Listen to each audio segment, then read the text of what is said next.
السلام علیکم۔ Islamic world YouTube channel کے دیکھنے والوں کے لیے آج کا وظیفہ رزق کی تنگی کو دور کرنے کا وظیفہ ہے۔ آپ کو کسی قسم کا بھی مالی مسئلہ یا پریشانی ہے تو آپ اس وظیفے کو کر کے دیکھیں، انشاءاللہ یہ آپ کو 100% رزلٹ دے گا۔ یہ ایک مجرب عمل ہے۔ جو شخص پابندی سے صبح 70 مرتبہ سورہ عاشور کی آیت نمبر 19 پڑھا کرے گا وہ رزق کی تنگی سے محفوظ رہے گا۔ یاد رکھیے گا، یہ ایک مجرب عمل ہے، آپ نے کامل یقین کے ساتھ اس کو کرنا ہے۔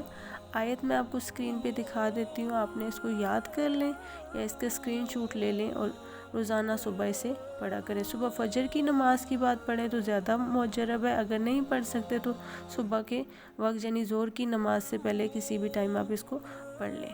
بسم اللہ الرحمن الرحیم۔ اللہ لطیف بعبادہ یرزق من یشاء وہو القوی العزیز۔